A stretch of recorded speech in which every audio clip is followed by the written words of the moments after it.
Som så meget andet, så kommer der rigtig meget nyt fra USA, eller meget af det nye, der kommer. Det kommer fra USA. En af de ting, det er det her rockboard, Gitte. Det er dig, der har hentet dem her hjem fra USA. Hvad er det?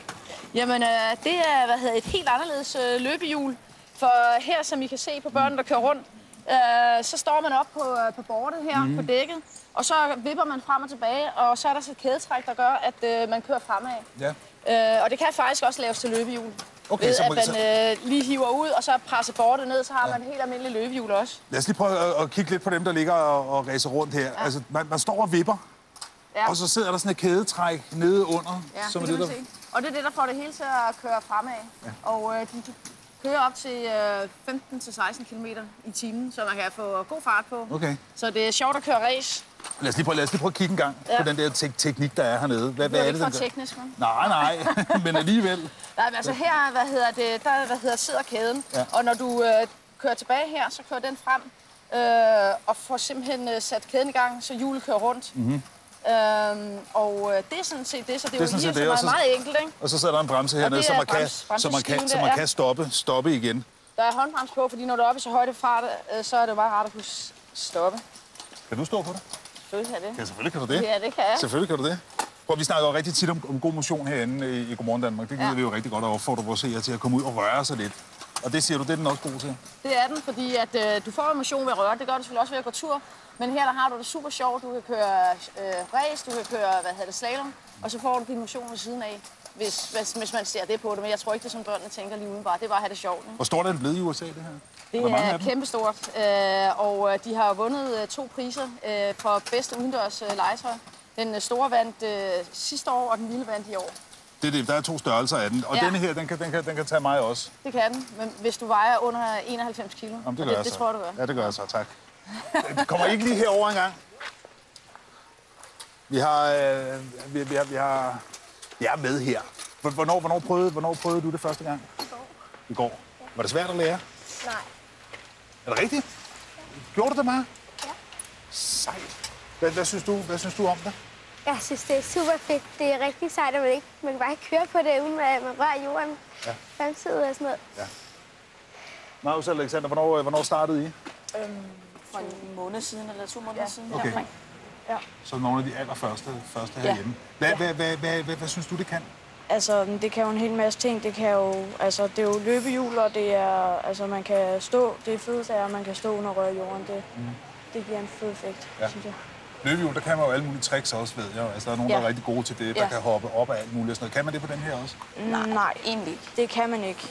Det er ikke lavet til det, fordi kæden den sidder så langt nede. Den er ikke lavet til tricks på den måde. Nej. Så. Men det er stadig super fedt at stå på. Ja. Så. Og man kan godt få fart på? Det kan man få rigtig meget fart på. Rigtig meget fart på? Ja. Har I brugt det som transportmiddel også?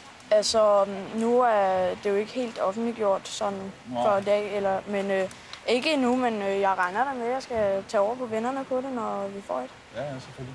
Gitte, må man stå på det? Altså, må man stå på det ude på... Ja, det er jo fuldstændig ligesom et løbehjul. Så det må man gerne, og det er jo en super fed måde at komme i skole på. Det er jo mindre besværligt, når man bare kan stå der og vippe frem og tilbage. Man kommer hurtigere afsted, og man kan køre langt. Altså, man kan faktisk køre uendeligt på det, fordi man bliver ikke træt. Man skal bare lige finde den rigtige teknik. Ja. Gitte, prøv lige at se herover, fordi vi har taget nogen med herover også, eller du har, hvor det er foldet sammen, sådan, så man lige har det med der som en lille håndtaske, og så den låst ned der, hvor det så bare er et løbehjul. Her er det løbehjul, der kan man se, der er dækket kørt helt ned, og så justerer man lige styret en gang frem, og så kan man køre på ligesom på et helt almindeligt løbehjul. Ja. Så man har faktisk så man kan slå den om. Ja. Slå den om til 2. Det kan man. Godt. Og her, der kan man jo tage den med ind i klassen, eller man kan putte den ind i bilen, eller med i toget, eller... Ja, eller med på sit arbejde, når man skal passe Godmorgen Danmark, eller alt muligt. Prøv, der skal jo ikke være noget som helst med hjul på herinde, uden jeg har prøvet det selvfølgelig også. Så derfor har jeg jo selvfølgelig udfordret jer 2 drenge til et lille ræs. Ja. Der er ikke nogen børneregler. Der er ikke noget med, at jeg siger, nej, de er gæster, og de er også lidt mindre end mig og sådan noget. Altså, vi kører for ræs, ikke? Okay, vi kører for at vinde. Det gør vi. Det er godt. Så lad os gå op her. Jeg får lige en øverunde, ikke? Yes, du får lige en øverunde. Sådan. Sådan der. Nå, men så har vi mållinjen. Startlinjen hedder det. Her og mållinje. Vi har gjort det sådan, så vi starter her. ned om blomsterkrukkerne, de 3 blomsterkrukker, der står dernede, og tilbage over mållinjen her. Yes. Den er med på. Og der er ingen regler? Der er ingen regler. Det er bare først, ikke? Det er en aftale. Godt, skal vi så ikke bare tælle ned, og så ved jeg, at vi har en stående klar med et horn. Lige snart I hører hornet, Yes. så kører vi bare. 3, 2, 1... Så!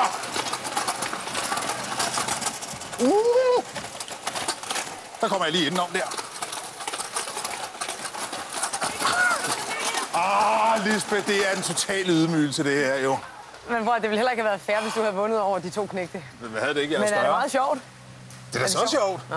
Jeg kan prøve det lige i pausen, ikke? Mm-hmm. Ja, prøv lige i pausen, ikke? Tak fordi I kom, drenge. Tusind tak for det. Jeg kan fortælle, at i 1979, der blev det her kreatur